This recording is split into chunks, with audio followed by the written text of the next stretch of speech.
The Earth remembers everything, but it speaks in silence. Every layer of soil, every grain of ash, every isotope sealed in ice is a word in a language we have forgotten how to read. If you could listen closely enough, you would hear it breathe, slow, deep, and patient, beneath the hum of our machines, beneath the noise of our cities. The planet has watched empires bloom and vanish like sparks in the dark. It has seen oceans trade places with deserts, mountains rise where seas once slept, and the fragile memory of humanity erased again and again. We tell ourselves that history begins with writing, that civilization appeared only 6,000 years ago, almost overnight, as if the human mind had suddenly awakened from its long slumber. But the bones say otherwise. The fossils, the sediment, the DNA, all whisper of something older, a story that began long before the first city, long before the first temple, long before the first word was ever spoken. Between the layers of stone lies a silence so vast it could swallow entire epochs. No ruins, no scrolls, no record, only absence. And yet, absence is its own kind of evidence, because silence does not mean nothing happened. It means something happened that erased everything. The Earth keeps score in its own way. The black soot trapped in ancient ice tells of fires that swept across continents. A thin layer of iridium in the rock marks the day the sky fell and the dinosaurs vanished. Microscopic glass beads, tektites, scattered through the crust, reveal impacts that melted the very ground. Every blank page in the geological record is a scar. Each scar marks a reset. Each reset, a forgotten world. We look back at our timeline and see only a few thousand years of progress. But what if that is not the full book, only the last surviving chapter? What if beneath our version of history lie countless others, written, erased, and rewritten until even the Earth itself forgot their names? Scientists call it the Anthropocene, the age of humans. But to the planet, we are only the latest note in a song billions of years old. The ice remembers the breath of extinct atmospheres. The rocks remember when the continents were one, and somewhere between those layers there are shadows, traces of fire, geometry, and order that should not exist, ruins buried before the birth of history, artifacts that do not fit the timeline we built for ourselves. Humanity has always feared oblivion, yet it is oblivion that defines us. Because every age we remember began only after one we forgot. The true story of civilization doesn't begin with what we built. It begins with what we lost, and the silence that followed. Somewhere beneath that silence, beneath the ice and the ash and the buried continents, something ancient is still waiting to be remembered. And if you listen long enough, beneath the wind, beneath the ocean, beneath your own heartbeat, you can almost hear it, the echoes of the first world, breathing beneath your feet.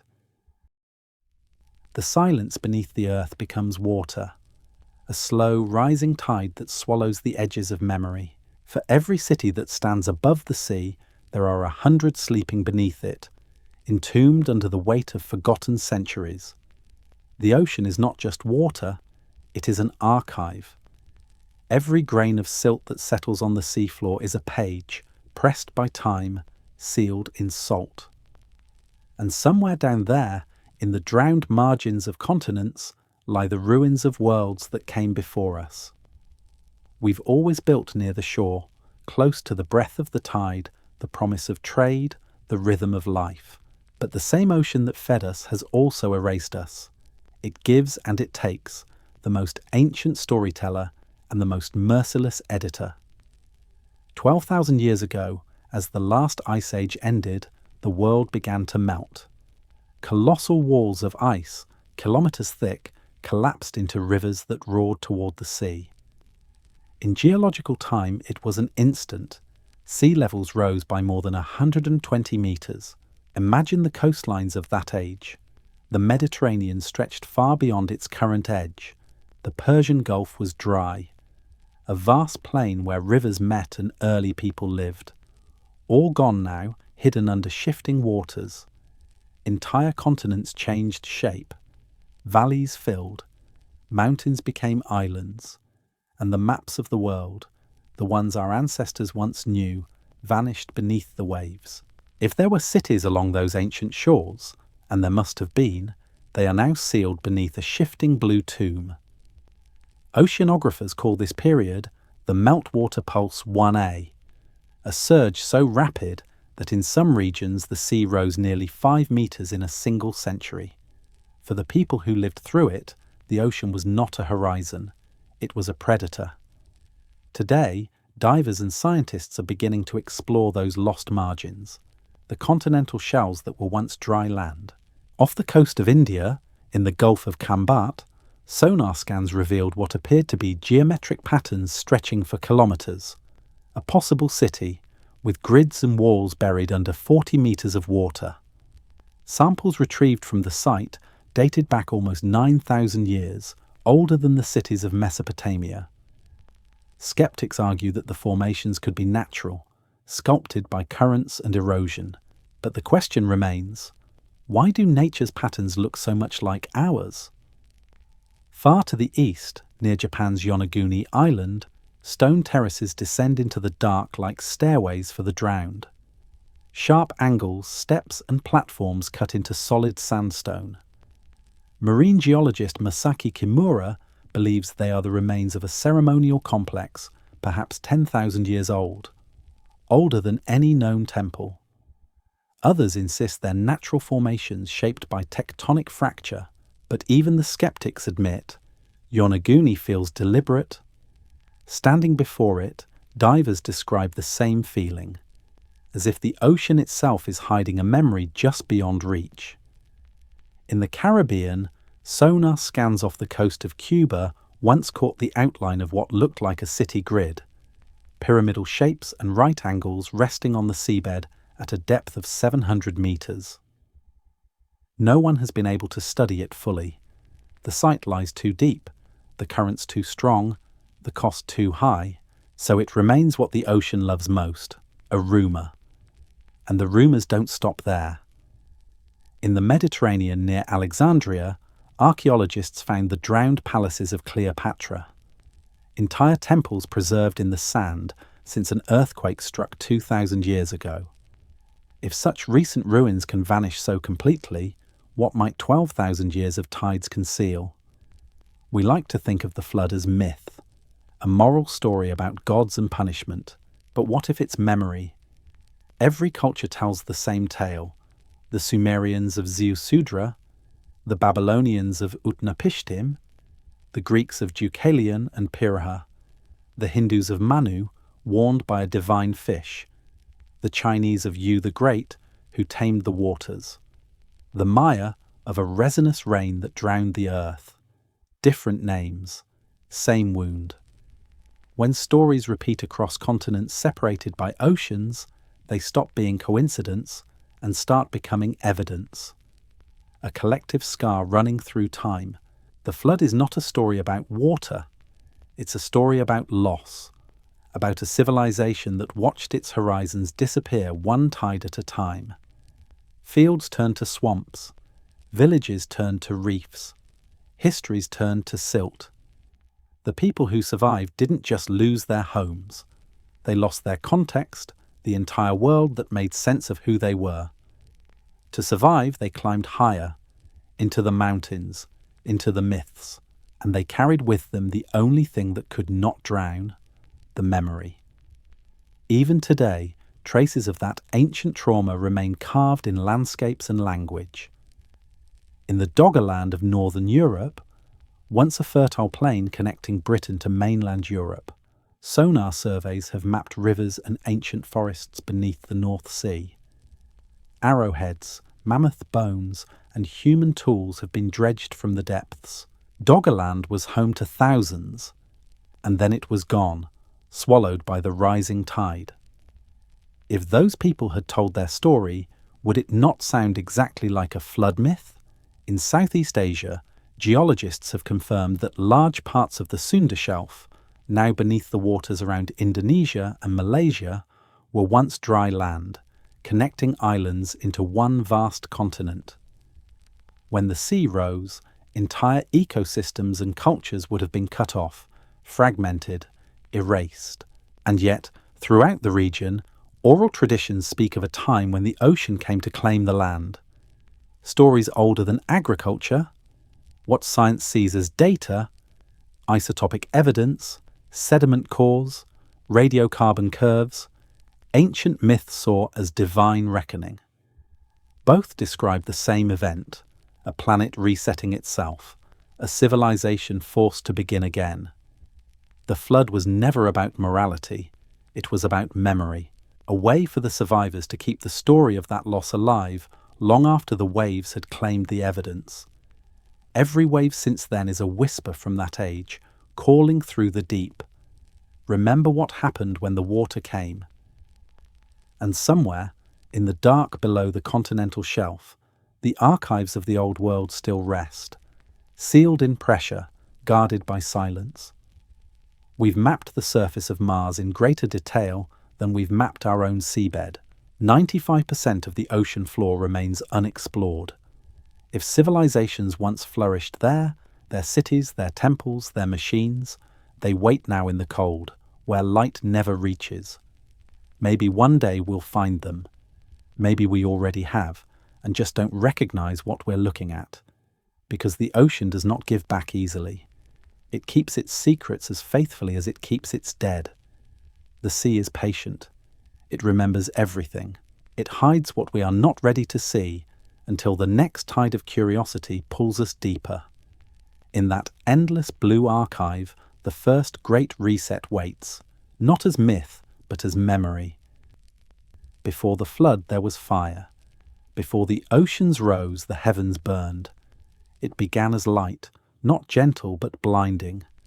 A brilliance that turned night into day and day into something unbearable. The sky tore open, and stars seemed to fall like molten rain. The air itself shimmered with heat, and the horizon glowed as if the sun had multiplied. The ancients remembered this not as an event, but as a reckoning. In Greece they told of Phaethon, the son of the sun god Helios, who seized his father's chariot and lost control, scorching the earth until Zeus struck him down to end the destruction. To the Hopi of North America, the first world perished in flames. Volcanoes erupted, the ground split open, and lightning danced upon the mountains. In the Norse sagas, it was Ragnarok, when the fire giant Surt set the world ablaze before it sank into the sea. In Hindu cosmology, it was the fire of Shiva, the cosmic destroyer, who dances creation to ashes before birthing it anew. Different continents, different tongues, and yet the same memory, a burning sky, a world reset, a few survivors staring into the ash of a vanished age. For centuries, scholars dismissed these tales as allegory, moral parables for hubris and divine punishment. But the earth tells a version of its own, written not in scripture, but in glass. Around 12,800 years ago, as the ice of the last glacial age began to melt, something unimaginable happened. A swarm of fragments, likely from a disintegrating comet, crossed Earth's orbit. Some exploded in the atmosphere, others struck the ground with the force of thousands of nuclear bombs. Scientists now call this the Younger Dryas impact hypothesis. It marks a moment of violent change, a boundary between two worlds, the world of ice and the world of us. Across the northern hemisphere, from North America to Europe to Western Asia, geologists have found a mysterious layer of black sediment. It contains high concentrations of iridium, a rare element more common in asteroids than on Earth. Within that same layer are microdiamonds, formed only under extreme pressure and heat, magnetic spherules, tiny glass beads created when rock melts in mid-air, and nanocarbon spherules resembling the residue of massive wildfires. This layer, the Younger Dryas boundary, lies like a dark scar between epochs. Above it, life as we know it. Below it, the world that came before abruptly ended. Temperatures plunged.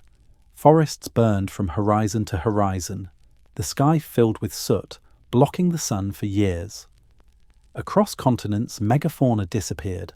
Mammoths, mastodons, saber-toothed cats, and giant ground sloths, gone in what geologists call a geological instant. In North America alone, over 70 species vanished. The Clovis people, master hunters and toolmakers, also disappear from the record soon after. What caused this sudden devastation? The impact hypothesis suggests a chain reaction. Firestorms ignited by shock waves, followed by global cooling, triggered by ash and aerosols blocking sunlight. It wasn't one explosion, but many. A cosmic shotgun blast that transformed a warming planet back into an ice age. In Greenland's ice cores, scientists have identified a sharp spike in platinum and soot from this time.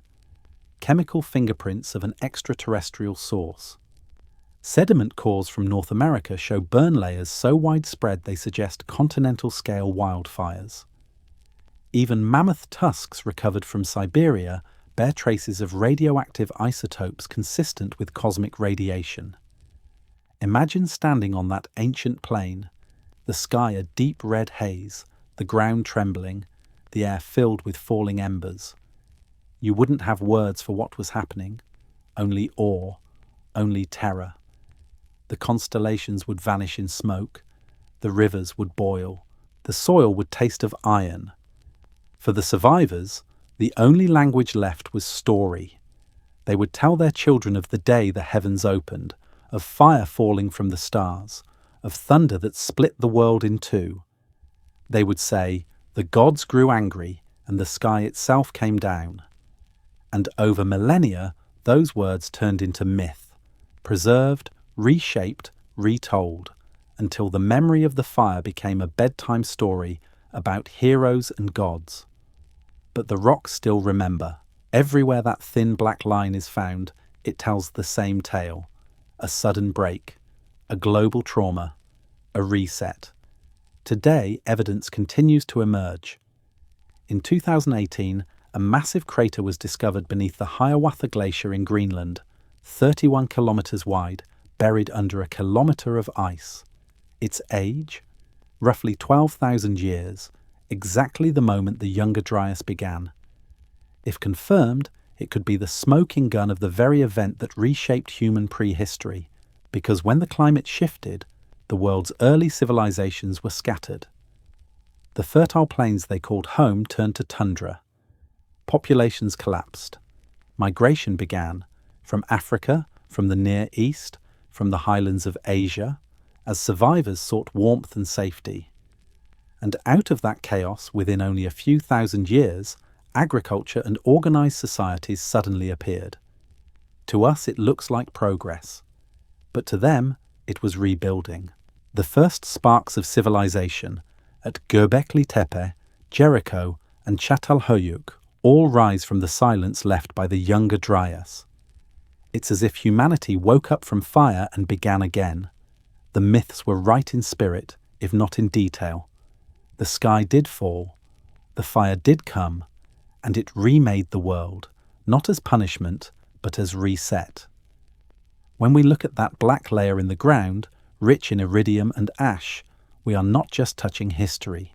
We are touching a wound, a moment when the planet itself almost died, and everything we know today was born from the ashes.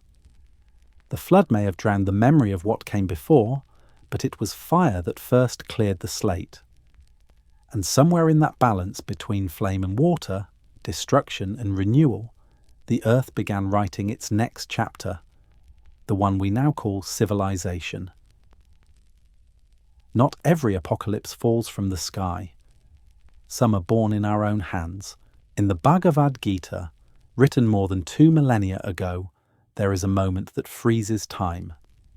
On the battlefield of Kurukshetra, the warrior Arjuna falters, horrified by the war he must fight. To steel his courage, the the god Krishna reveals his true form, a vision of blinding radiance, brighter than 1,000 suns, a cosmic being with countless mouths devouring all of creation, countless eyes watching worlds burn and be reborn. It was meant as revelation, a lesson on the eternal cycle of life and death. But in another age, another desert, another dawn, a man named J. Robert Oppenheimer watched a different kind of light consume the horizon.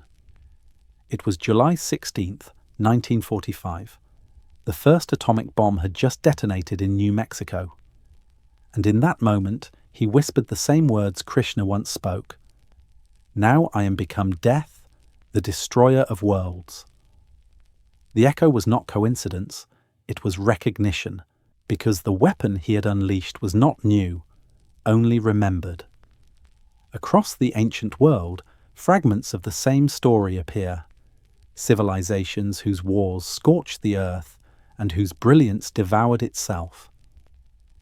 In India's Mahabharata, there are passages that describe weapons called astras, capable of incinerating entire armies in a flash of light.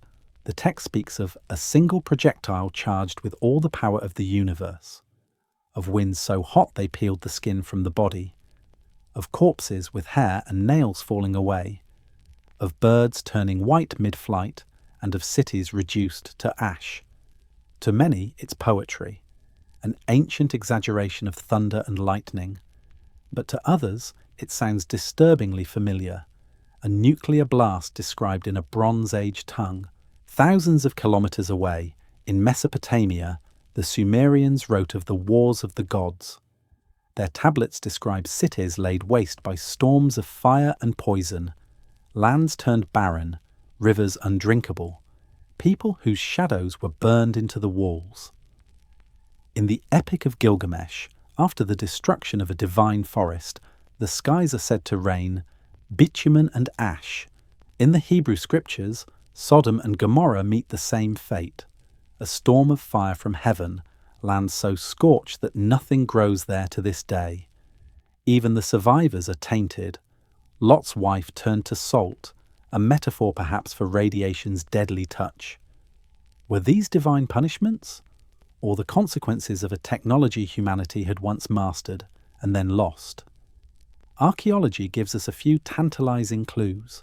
In the Indus Valley, at the site of Mohenjo-Daro, archaeologists uncovered streets lined with skeletons, their bodies unburied, frozen as if death had come suddenly. Some claim the bones contain traces of radiation far beyond background levels. In the city's ruins, patches of vitrified stone, rock melted into glass, suggest temperatures exceeding 1,500 degrees Celsius. No natural fire burns that hot. In the Libyan desert, vast sheets of green glass stretch for miles, a material formed only by immense heat, likely from a meteor impact or explosion. When scientists compared it to trinitite, the glassy residue left at the Trinity nuclear test site, the resemblance was uncanny. Mainstream science attributes the desert glass to meteor strikes, not ancient wars, but the visual parallel remains haunting. Two different epochs, one identical signature, sand melted into memory. In Scotland, at the hill forts of Taponoth and Dun Maxnaican, stones are fused together as if by intense heat. The same vitrification appears at sites in France, Turkey and India. Conventional archaeology says these were caused by accidental fires or deliberate burning of fort walls.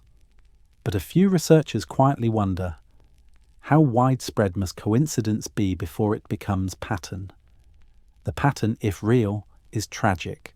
It suggests that humanity has walked this path before, rising to brilliance, mastering the forces of nature, then succumbing to its own creation. Each cycle, the same story repeats under new names. Prometheus stealing fire from the gods, the builders of Babel reaching too high, the forbidden fruit promising knowledge beyond comprehension. Myth calls it sin, history calls it progress, but the earth calls it recursion. We build, we discover, We reach for the fire of the gods, and every time it consumes us. It may explain why so many ancient traditions fear knowledge that descends from the sky, why the myths of nearly every culture speak of a time when humans were punished for knowing too much. It's not morality, it's warning, the encoded memory of civilizations that played with forces they couldn't control. And now, once again, we stand at the edge of that mirror. Our weapons can destroy cities in seconds. Our technology can alter genes, rewrite life, even mimic thought. We are creating intelligence beyond our understanding and machines that can decide without conscience. The ancient Astras have returned, not as myth, but as science. Every civilization believes its knowledge will save it. None imagine it could end them.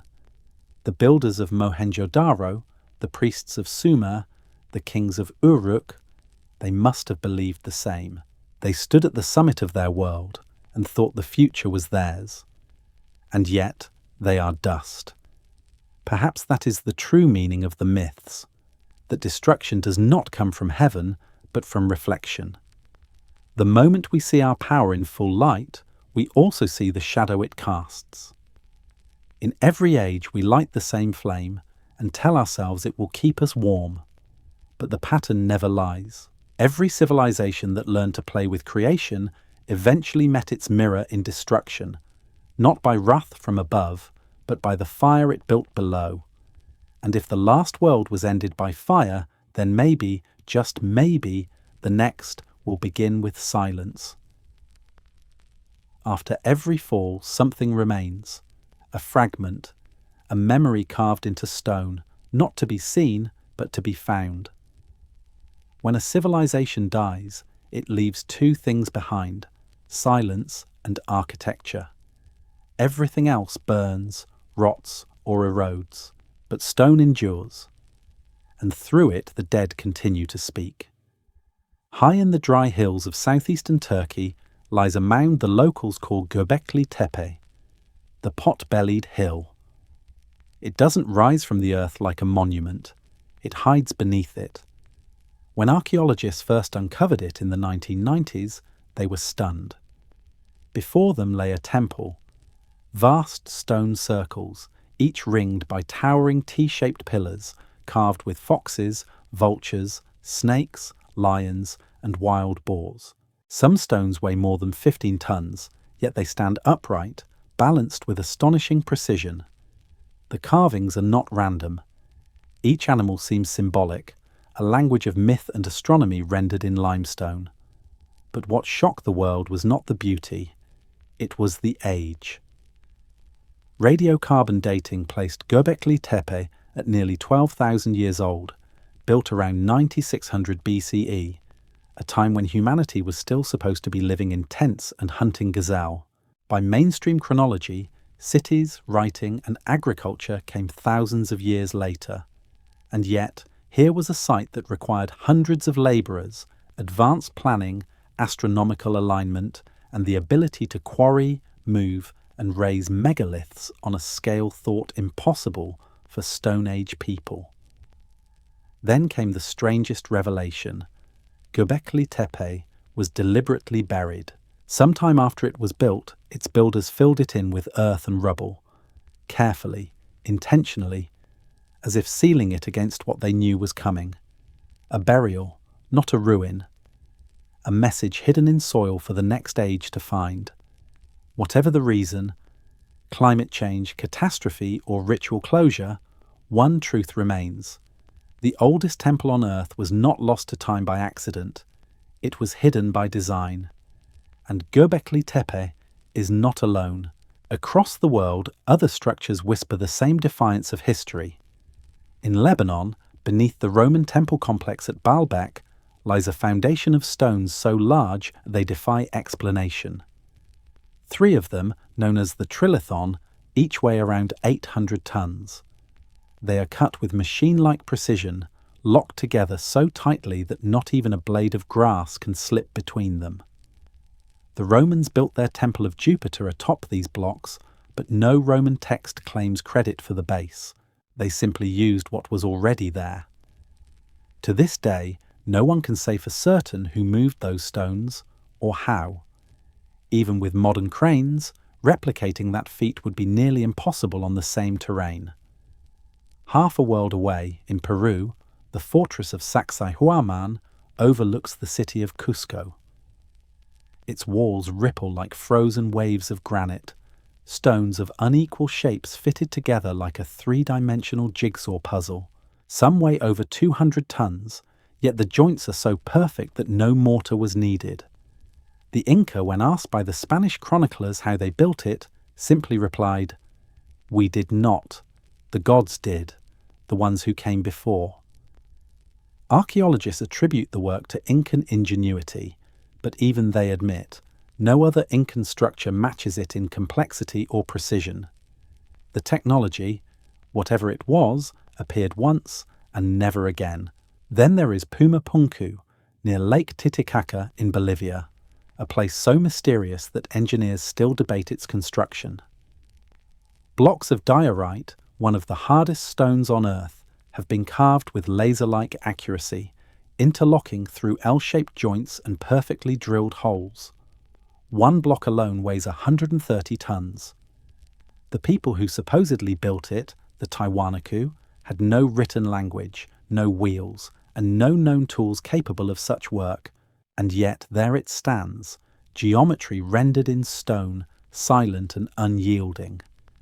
Far beneath the waves near Japan's Yonaguni Island, divers discovered a colossal underwater staircase. Its terraces and angular platforms descend into the deep like the skeleton of a lost city.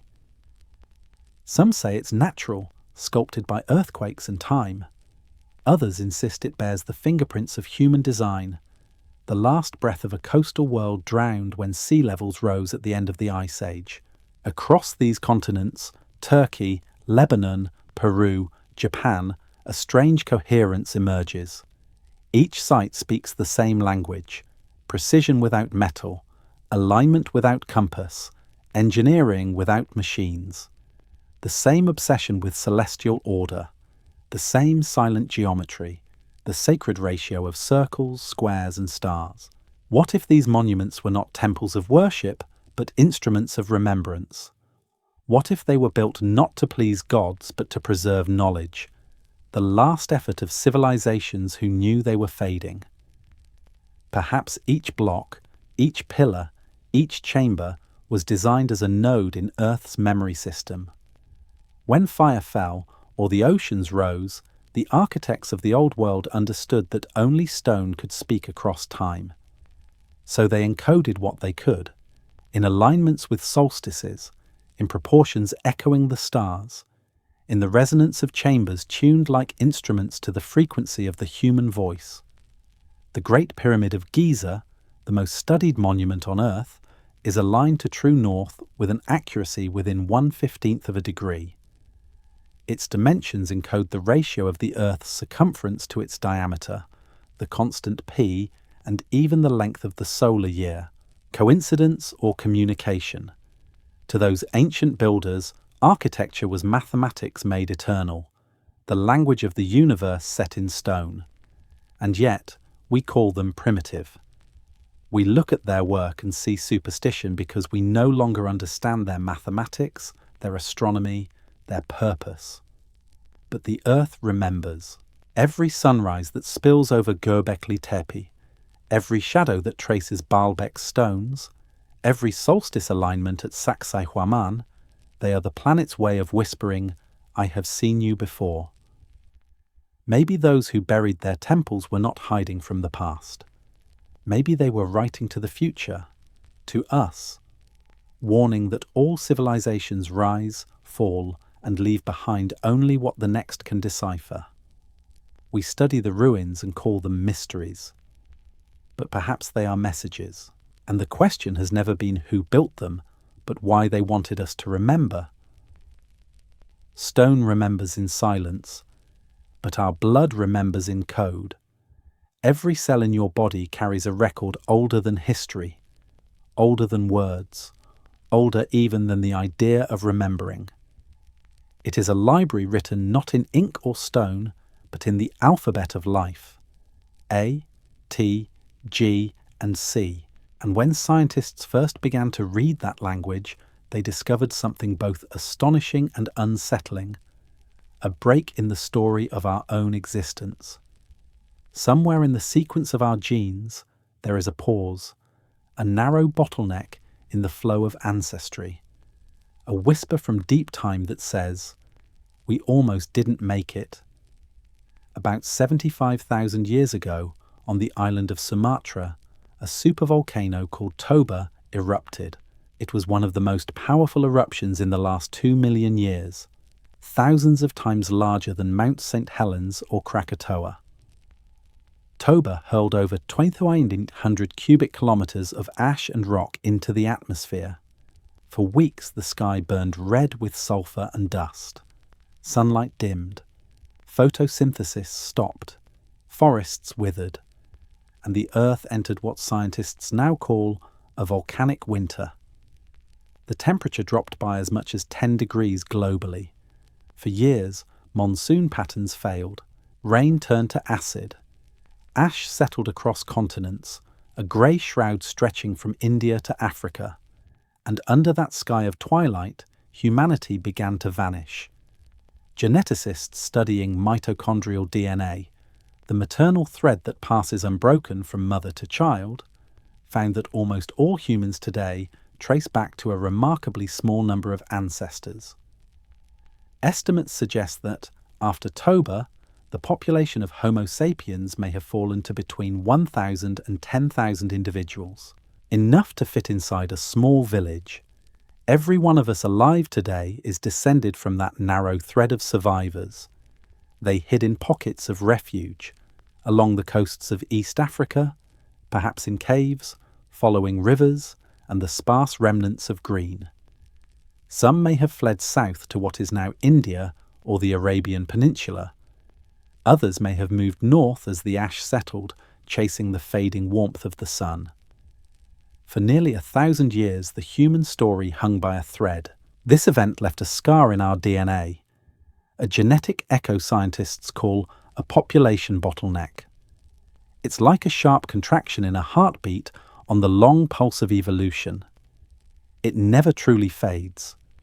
It's written into all of us, in the relative uniformity of our genes, in the subtle patterns of disease resistance, in the ways our immune systems remember danger. But Toba was not the only near extinction we survived. Recent studies in 2023 found evidence of another even deeper bottleneck nearly 900,000 years ago, when the ancestors of modern humans and Neanderthals almost disappeared. For roughly 100,000 years, their population remained perilously small, hovering around 1,300 individuals. Somehow, they endured. And from that endurance came us. There may have been more recent echoes too. 12,000 years ago, during the Younger Dryas cataclysm, as comets struck and the ice melted, the genetic record again shows a brief contraction in global population. Each of these collapses followed the same rhythm, near annihilation followed by explosive rebirth. As if the Earth itself pressed the reset button, waiting to see if we could remember the lessons this time. We often think of evolution as a ladder, slow, steady progress upward. But what if evolution is a heartbeat instead? A cycle of creation and collapse, contraction and renewal? What if it wasn't peace that made us human, but catastrophe? Fire forged our tools, yes, but perhaps fear forged our minds. To survive meant not just adapting physically, but learning to anticipate, to plan, to remember. Intelligence may not have been nature's gift. It may have been her emergency measure. From that crucible of disaster came empathy, the ability to cooperate, to protect others, to rebuild what was lost. When the sky darkened, survival depended not on strength, but on memory. And that memory did not vanish. It hid inside us. We are the children of survivors. Our ancestors didn't just live through the end of the world, they became the memory of it. Their resilience became instinct. Their fear became intuition. Their stories became myth. The flood, the fire, the endless winter. They all live on in the one place that cannot burn, drown, or decay, our genome. Each generation carries the echo forward, the record of every near-death civilization written into molecular code. Even our sleep cycles, our stress responses, our fascination with the stars, they may all be fragments of that ancient trauma. When we look up and feel the uneasy pull of apocalypse, when our art dreams of destruction, when our films and novels obsess over the end, maybe it isn't pessimism at all. Maybe it's recall, a faint hum beneath consciousness, a biological memory of extinction and renewal repeating through the ages. And now, as we once again stand at the edge of uncertainty, facing climate upheaval, artificial intelligence, and weapons capable of ending worlds, our DNA is already whispering to us. It remembers. It knows this rhythm. It knows that we have been here before. Perhaps that is why, even as we build cities of steel, we still carve monuments in stone. Why we bury seeds in vaults beneath the Arctic ice. Why we dream of starships that might carry our story beyond the reach of the next catastrophe. Because somewhere inside, our cells still remember that the sky once fell, the sun once disappeared, and only a few of us rose again. And deep within that memory lies both a warning and a promise. That even at the edge of extinction, humanity endures. After the fire and the ice, silence fell again. But this time, it was not the earth that forgot. It was us. Language is the thread that binds memory to meaning. When that thread breaks, history unravels. Every word we speak is a fossil of thought, a bridge between the living and the dead. And when linguists began tracing those words backward, peeling away the layers of time, they reached a point where sound itself seemed to dissolve. 10 to 15,000 years ago, all linguistic trails fade into fog. The roots of every known language, Indo-European, Afro-Asiatic, Sino-Tibetan, Austronesian, vanish into static, into a horizon beyond which no record survives. Before that line, there is silence. A linguistic extinction event. It's as if the tongues of the old world drowned with their cities, the last words of lost civilizations carried away by rising seas. The world after the cataclysm began speaking anew, in broken syllables and borrowed sounds. Language is born not from poetry, but from necessity. Words reshaped by hunger, fear, and survival. In that reborn world, thousands of dialects sprouted like green shoots through ash. Some grew into great linguistic trees. Families like Indo-European, whose branches now stretch from Hindi to English, from Persian to Portuguese. Others remained small and isolated, seeds that never found neighbours. And it is in those linguistic isolates that the deepest echoes hide. In the mountains between Spain and France, the Basque people still speak Euskara, a language that belongs to no family. It is Europe's oldest surviving tongue, spoken long before Latin, Greek, or Celtic. It has no known relatives, no clear origin, no shared grammar with any other living language. It stands alone, an island in a sea of borrowed speech. Some researchers believe it may descend from the tongues spoken in Ice Age Europe before the Great Migrations, a direct survivor of the Paleolithic mind. Half a world away, in the dense rainforests of Papua New Guinea, more than 800 languages coexist, many of them spoken by only a few hundred people each. Some share roots, but others are complete enigmas, languages with no cousins, no ancestors that linguists can trace. They may be the last survivors of the first human migrations out of Africa, linguistic time capsules carrying fragments of a vanished world. In the Caucasus Mountains, between the Black and Caspian Seas, tongues like Chechen, Avar, and Georgian twist with consonants and inflections so complex they seem designed to resist translation. Some of their structures have no parallels anywhere on Earth. To linguists, they are isolates, but to history, they are relics, echoes of the first civilizations that rose and fell long before Sumer or Egypt. Each lost language is more than sound. It is a vanished worldview. When a word dies, a way of seeing the world dies with it. Some cultures had dozens of words for the color of water, the rhythm of wind, or the feeling of dawn. Others encoded astronomical knowledge, the timing of eclipses, the dance of stars, into their stories.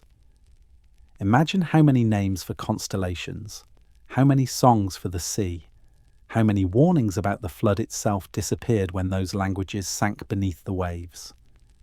Today we have names for almost everything, but we understand less. Our words are efficient, but thin. The ancient ones were slower, layered, sacred. They didn't just describe the world, they participated in it. To speak was to shape reality, not just to name it. When we lost those tongues, we didn't just forget how to speak, we forgot how to listen. To the land, to the sky, to the memory of the earth itself. Modern linguistics can trace our speech back to around Proto-Indo-European, spoken perhaps 6,000 to 7,000 years ago on the steppes north of the Black Sea. But what came before that? No one knows. Some scholars dream of a proto-world language, a mother tongue spoken by the first modern humans tens of thousands of years ago. If it existed, it would predate every written word, carried only in voice, rhythm, and breath. A language of pure sound, now buried beneath millennia of reinvention. We are a species that rebuilds by forgetting. We lose our vocabulary, then rename everything as if for the first time. We rename the gods. We rename the rivers. We rename the stars. And then we call it progress. But traces remain, hidden in our grammar, our idioms, our inherited metaphors, faint shadows of a world that no longer exists. The word mother appears in almost every language on earth as ma, ama, mata, mama, echoes of the first sound every human ever heard, the heartbeat of another being. Even our myths about creation, the sky and fire share linguistic DNA, suggesting that memory itself may have survived through phonetic instinct, through the rhythm of syllables too ancient to name. When we speak, we are not inventing, we are reciting. Every sentence is a palimpsest, a page overwritten thousands of times, still carrying the faint imprint of the first story ever told. Perhaps language, like civilization, is cyclical. It blooms, collapses, and reawakens, carrying fragments of what came before. Every new word is a reincarnation. Every silence is a burial. And if that's true, then maybe the oldest language of all is not spoken with the tongue, but with the memory, the wordless pulse of recognition that moves through us when we stand before ruins and understand them without needing to translate. Because even when words die, meaning survives. And through that unspoken understanding, the voices of the forgotten world still whisper, not from the pages of books, but from the deepest chambers of our own minds. Some memories are not stored in books, or bones or words. They live in the dark corners of the human mind, too deep to name, too old to explain. Why do children fear the dark long before they understand what danger means? Why does thunder make us flinch, even behind the safety of walls? Why do we wake from dreams of falling, drowning, or fire? Disasters we've never witnessed, yet feel we have survived. Because fear is inheritance. It is the echo of worlds that ended before we were born. Psychologists call it transgenerational trauma, the passing of memory through the body. We see it in families who survived famine. Generations later, their descendants still store food compulsively. Children of refugees inherit restlessness. Grandchildren of war veterans startle at the sound of sirens. The blood remembers what the mind forgets. If trauma can survive 3 generations, what happens when the trauma is planetary? What happens when every human lineage descends from survivors of fire, flood, and near extinction? Science is beginning to trace the shadow. In 2013, researchers at Emory University discovered that mice trained to fear the smell of cherry blossoms passed that fear to their offspring, even when those offspring had never smelled it before. The fear was not learned. It was inherited, encoded in gene expression through epigenetic markers. It's as if experience itself can leave fingerprints on DNA, altering how future generations react to the world. If this can happen to mice in a laboratory, could it also happen to us? A species that has endured millennia of cataclysm? Could our deep anxieties, our myths of judgment and apocalypse, be biological memories, emotional fossils of real events? Carl Jung called these patterns archetypes: the flood, the fire, the hero who survives, the wise one who remembers. They emerge in every culture, every age, not as coincidence, but as evidence of a collective unconscious. Jung believed these were universal symbols woven into the fabric of the human mind. But perhaps they are not symbols at all. Perhaps they are memories, fossilized within the psyche, replaying themselves in dream and myth like the Earth's own aftershocks. When the sky fell 12,000 years ago and the ice sheets melted, our ancestors watched entire continents vanish. They carved those memories into stories of gods, of punishment, of renewal, and even after the details faded, the emotion remained: awe, fear, reverence. Those feelings sank deeper than language. They became instinct. This may be why apocalypse feels familiar, why every generation imagines it will witness the end of the world. To the rational mind, that's anxiety. To evolution, it's rehearsal. We have lived through global collapse before, not once but many times. Each time we carried the emotional residue forward, layering it into our myths, our religions, our nightmares. Across cultures, the same imagery recurs: fire consuming the horizon, water rising over mountains, a handful of survivors guided by divine messengers. The Bible's flood, the Sumerian deluge, the Hopi's world of fire, the Norse Ragnarök, these are not prophecies. They are recollections, retold so often they became scripture. Modern neuroscience adds another layer to this mystery. The limbic system, the emotional core of the brain, is one of the oldest structures in our anatomy, shared with early mammals. It reacts before thought, before reason. When the body senses danger, it remembers faster than it can explain. Our nightmares of drowning or falling are not imagination. They are somatic memories, the body's language for what the mind no longer recalls. We carry other shadows too. The universal fear of snakes, perhaps inherited from our primate ancestors who survived by recognizing danger in the grass. The instinctive terror of loud noises, of sudden silence, of darkness after light, all echoes of ancient nights when the sky burned and the earth quaked. These reflexes are more than psychology. They are anthropology written in flesh. When anxiety rises in the modern world, the quiet dread that hums beneath daily life, maybe it's not madness at all. Maybe it's the echo of an old warning system trying to wake us. The same unease that drove early humans to build fires, walls, and stories to keep the dark at bay. The same unease that still drives us to build shelters, store data, plan for extinction, even as we pretend the threat has passed. Our nightmares are not random. They are records. Our myths are case studies. Our fears are data, encoded in the oldest hard drive we possess, the human soul. And if trauma can pass through blood, perhaps wisdom can too. The instinct to rebuild after loss, the compassion that rises after disaster, the longing to protect our children from what we can't name. These too are inheritances, shadows that nurture as much as they warn. The Hopi elders say that every world ends the same way, first in pride, then in fire, then in forgetting, and each new world begins when people remember the old one. Maybe that's what our fears are trying to do, remind us. The shadows that follow us are not curses, they are guardians. They whisper what history forgot to teach. It happened once, it can happen again. And perhaps that is why, when we stare into the ruins of the past, something stirs deep inside us. Not fear, but recognition. Because the darkness we sense is not coming from outside. It's rising from within.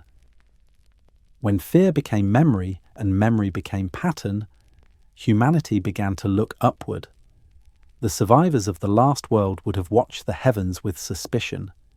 They had seen the sky fall once. They had watched stars become fire, watched the sun turn red and vanish behind clouds of ash.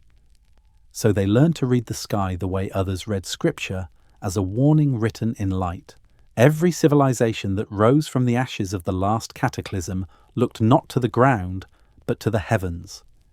They understood something we have forgotten, that the sky is not constant. It moves, it breathes, it changes, and sometimes it strikes. Across continents they built their instruments of memory, each monument a clock, a compass, a prayer. In England, on the Salisbury Plain, stands Stonehenge, a ring of colossal stones aligned to the solstices. At dawn on the summer solstice, the sun rises precisely between its ancient pillars, piercing the heart of the circle. To modernize, it's a calendar. To its builders, it was something greater, a way to ensure that time never lost its rhythm again. Archaeologists now know Stonehenge aligns not only to the sun, but to lunar cycles, recording the 19-year Metonic cycle, a period after which the sun and moon return to the same relative positions. It was both monument and machine, a memory engine in stone. Far to the south, the Great Pyramid of Giza stands as another testament to celestial awareness. Its sides are oriented to true north with astonishing precision, within 1/15 of a degree. Its shafts align with the belt of Orion and the star Sirius, a constellation the ancient Egyptians called Osiris, the god of death and rebirth. Perhaps this alignment was not worship, but remembrance, a symbolic tether to the heavens where their ancestors believed the gods once descended. Some scholars have proposed that the pyramid's geometry encodes not just stellar alignments, but the precession of the equinoxes, a 26,000-year cycle known only to advanced astronomers. If true, it suggests the builders were not measuring a single lifetime, but an age. Across the world in Cambodia, the temples of Angkor Wat reflect the same design principle on a cosmic scale. Their central towers form the pattern of Draco, the serpent of the northern sky. On the equinox, the sun rises directly above the central spire, illuminating the temple's corridors in golden symmetry. The builders embedded celestial order into architecture, heaven mirrored in stone. Satellite imagery has revealed that the entire complex, including the nearby city of Angkor Thom, aligns with the movement of the stars, a terrestrial reflection of the Milky Way itself. And on the high plains of Peru, the Nazca lines stretch across the desert, hundreds of enormous figures etched into the soil, monkeys, condors, hummingbirds, and geometric patterns that only make sense from the air. For centuries they puzzled historians. Were they maps? Messages to the gods? Recent studies suggest many lines align with constellations and solstice points, forming a celestial calendar, an enormous horizon marker for the return of particular stars or comets. To the Nazca people, who lived in a land of drought and flood, the heavens dictated life and death. Their lines may have been more than art, they were measurements of fate. Everywhere, the same obsession, the stars, their cycles, their warnings. To modern archaeologists, these structures are called calendrical monuments, designed for agriculture and ritual. But what if they were something else? What if they were the first planetary observatories built by civilizations that understood or remembered that danger comes from above? Imagine watching a comet crawl across the night sky, growing brighter each evening. Imagine remembering that the last time it appeared, the world burned. Wouldn't you build monuments to measure its return? Wouldn't you teach your children to never stop watching? The ancients turned catastrophe into astronomy. They transformed fear into geometry. Every stone they raised pointed not to gods, but to trajectories, to the paths of things that fall. Even today, their precision defies explanation. The Maya tracked the movements of Venus with accuracy that rivals modern instruments.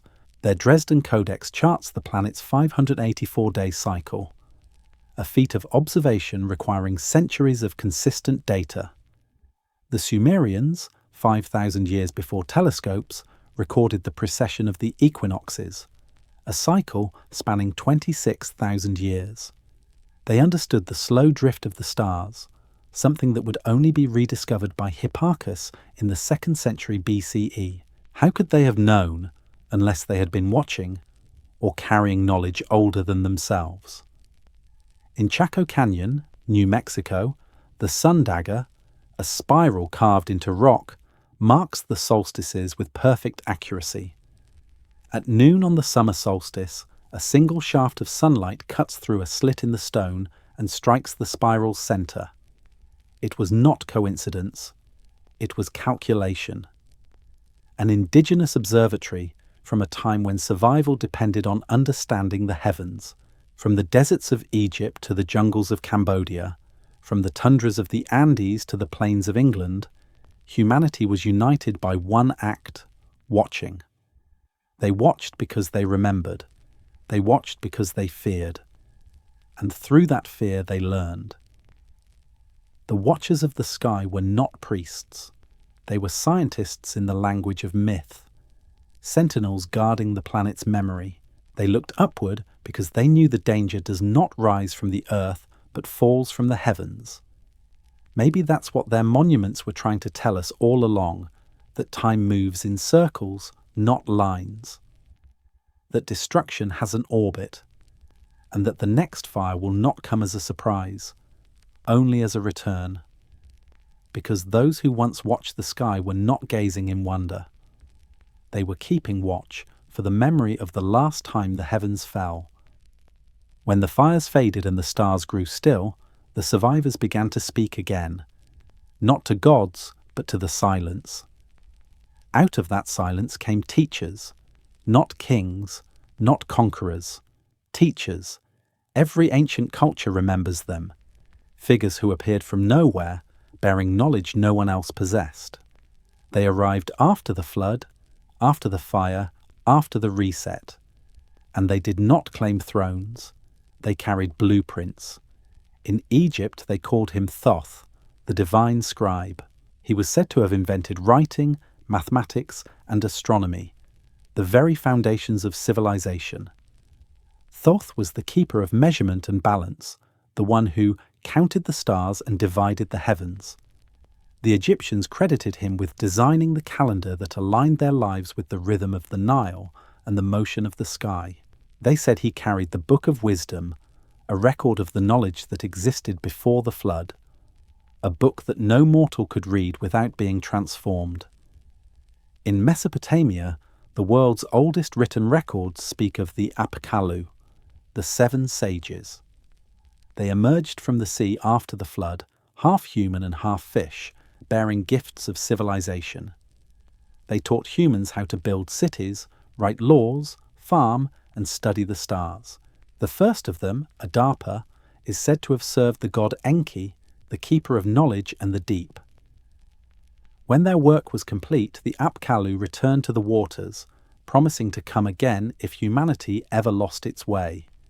To scholars they are myth, but to the ancient Sumerians they were real, the bridge between gods and men, the ones who remembered what the flood had erased. In the high Andes the story repeats. Long before the Inca, The people of Lake Titicaca told of Viracocha, the creator of all things, who emerged from the water after the darkness of the cataclysm. He was described as a tall, bearded man in shining robes, a strange figure among the dark-haired Andean people. He carried tools of light, taught architecture, engineering, and astronomy, and travelled the length of South America, rebuilding societies before walking westward into the Pacific, promising to return when the stars aligned once more. In Mesoamerica, the Maya and the Toltecs remembered another such being, Quetzalcoatl, the feathered serpent.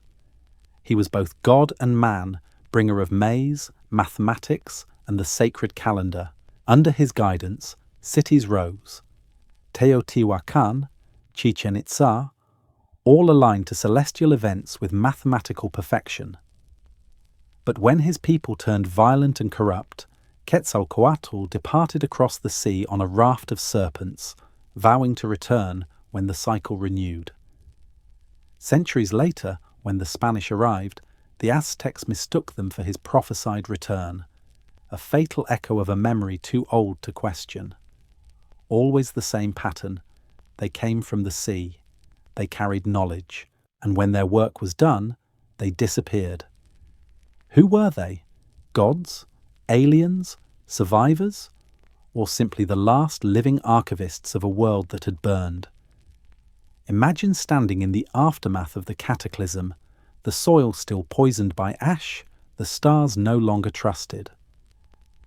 Your people remember stories of a world that once thrived, of towers that touched the heavens, of machines that sang like thunder, and then a stranger appears, someone who remembers the old sciences, who knows how to measure the sky, to build walls that align with the solstice, to call the rains through geometry and sound, to the broken that would look like divinity. But it was only memory, the most sacred power of all. These were the memory keepers, the restorers of continuity.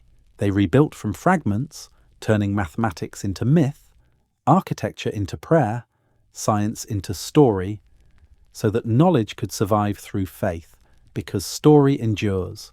Stone erodes, languages die, empires collapse, but stories, retold and reimagined, can outlive everything. The flood stories of Sumer became the tales of Noah. The feathered gods of Mesoamerica echo the Apkallu of Sumer. Even the Egyptian Thoth found new life in the Greek Hermes and the Roman Mercury. Names changed, truth remained. And that may be the oldest secret of civilization, that myths are not fantasies, they are storage systems.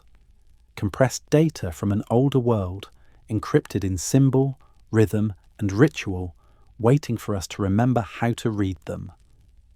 Every pyramid, every sacred number, every alignment to the sun, it's all part of that encryption. The ratio of the Great Pyramid encodes the circumference of the Earth. The temples of Angkor mirror the precession of the equinoxes. The Mayan calendar measures Venus with a precision equal to modern science. These were not coincidences, they were passwords, keys meant to unlock the memory of what was lost. They knew we would forget. They designed their monuments to outlast our amnesia. They wrote in the only medium that time cannot erase: stone, myth, and proportion. The story of humanity was not written once. It was carved again and again in every age, because forgetting is part of the cycle. And perhaps that's why so many temples face east, toward the dawn. Because they weren't built to worship the rising sun. They were built to remind it, and us, that one day humanity would rise again too. The memory keepers understood what we struggle to accept, that knowledge is fragile, but memory is eternal. And through the stories they left behind, they are still teaching us. Still whispering through stone and myth. Remember what came before. The cycle turns. Be ready when it begins again. Civilization does not collapse in a single day. It erases itself, quietly, elegantly. One lost word, one burned book, one forgotten idea at a time. We imagine apocalypse as thunder, fire, or tidal waves. But the most efficient destroyer of worlds has always been forgetting. When the Library of Alexandria burned, it wasn't only papyrus that turned to ash, it was memory. Thousands of years of accumulated thought erased in an evening. At its height, the library may have held over 500,000 scrolls, maps of the stars, medical treatises, histories of vanished lands, the lost works of philosophers like Democritus and Aristarchus, who suggested that the Earth orbited the Sun long before Copernicus.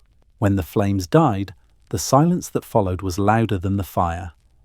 No one rewrote what had been lost, and in that silence, centuries of knowledge disappeared. The same happened again in Baghdad during the Mongol siege of 1258. The House of Wisdom, the heart of Islamic science and philosophy, fell to ruin. Astronomy, algebra, medicine, translations of Greek and Persian texts, all thrown into the Tigris. Chroniclers wrote that the river ran black for 6 days, ink dissolving into water. It wasn't the destruction of a city, it was the amputation of memory. In the Americas, when the Spanish arrived, they burned nearly all of the Mayan codices, libraries written on bark paper that held their astronomical calculations and sacred cycles of time. Of the hundreds that once existed, only 4 survived. 4 fragile voices for an entire civilization. The rest, their understanding of the stars, their mathematics, their myths, vanished. And still, the forgetting continued. Every empire believes its knowledge will last forever. The Romans once said the same. They built machines powered by water and steam, automata that could move on their own, and concrete so advanced that it can still heal itself through chemical reactions with rainwater. And yet, when their empire fell, those secrets died with them. For over 1,000 years, no one could reproduce their engineering. Europe called it the Dark Ages. But it wasn't darkness, it was amnesia. Knowledge didn't die, it simply wasn't copied. Forgetting is not failure, it is a system, a natural mechanism that resets the slate when the pattern grows too heavy. The earth forgets through erosion, the sea reclaims the land, forests swallow cities. Civilization forgets through distraction, through noise. The more we create, the less we remember why. Today we tell ourselves that we've transcended that fragility. We have hard drives, cloud servers, digital archives that hold more information than all ancient libraries combined. But the truth is, our knowledge has never been more vulnerable. We have traded stone and clay for glass and silicon, materials that can shatter or fail in an instant. Our civilization depends on data that exists only as electricity. Pull the plug, and the past decade, perhaps the past century, dissolves into static. One solar flare, one massive electromagnetic storm, and the world's digital memory could vanish overnight. In 1859, during the Carrington event, a solar eruption knocked out telegraph systems across the planet. If the same event happened today, it could cripple satellites, power grids, and every archive we rely on to remember ourselves. We like to think we are immune to loss because we can back it up, but backups depend on the same power that erases them. Our immortality is an illusion made of electricity. If archaeologists from the next cycle ever find us, what will they see? Not our words. Data does not fossilize. Not our monuments. Steel corrodes faster than granite. They will find only a few shards of plastic, a faint metallic layer in the soil marking the Anthropocene. No record of who we were, only what we consumed. They will call us mythical. They will say, there was a people here once who thought their light would never go out. The machinery of forgetting runs deep, not only in culture, but in us. We forget pain to keep living. We forget lessons to keep repeating them. We erase to make room for the illusion of progress. Every cycle ends not because the world explodes, but because memory fades. The warning is always written somewhere, on stone, on paper, in code, and every time we choose not to read it. And yet, maybe this is how the universe renews itself, by erasing the slate, by testing whether we can remember without being told. There is a paradox at the heart of existence.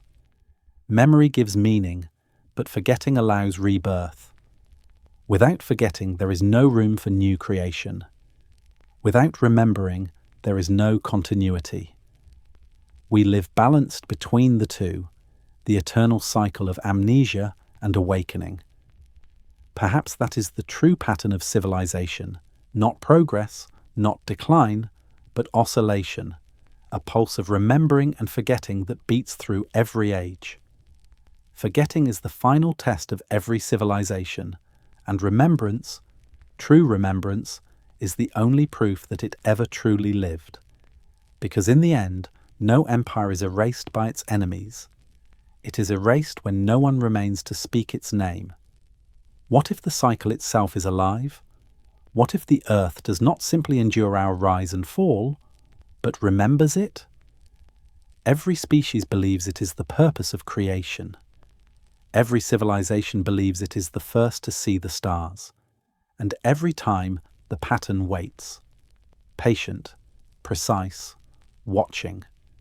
The Stoics called it ekparosis, the burning of the universe, followed by its rebirth.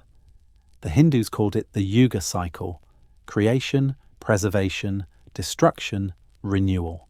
The Maya charted it as the long count, worlds born and buried in repeating rounds of 5,000 years. Different names for the same truth. Time is not a river, it's a tide. It rises, it recedes, it returns. Each age climbs higher, burns brighter, and then falls. But what if this isn't punishment? What if it's a conversation between consciousness and the cosmos, between what forgets and what remembers? Perhaps the resets are not endings but recalibrations, moments when life rewrites itself, shedding what it can no longer carry.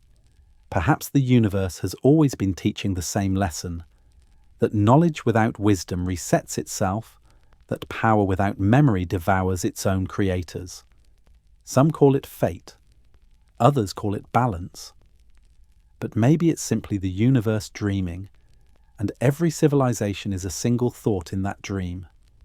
When the dream grows unstable, it collapses, so it can begin again, clearer, purer, more awake. Look closely, and you can see the geometry of recurrence everywhere, the spiral of galaxies, the turning of DNA, the seasons, the rise and fall of empires, the breath in your own chest. Everything expands and returns. We've been here before, and we will be here again, until the pattern is understood, until remembering becomes evolution, not nostalgia. So the question was never how many times civilization has been reset. The question is, how many times will it take before we stop forgetting? Maybe that's what the stones were trying to tell us. Maybe that's what the myths have been whispering all along. The universe does not destroy us. It teaches us, and until we learn, it will keep teaching. We are the memory of the universe, written, erased, and rewritten again. If the story echoed in you, leave your mark. A like, a comment, a share. Every thought you share keeps the memory alive, and if you wish to keep walking deeper into the forgotten world, subscribe and follow the next chapter when it awakens.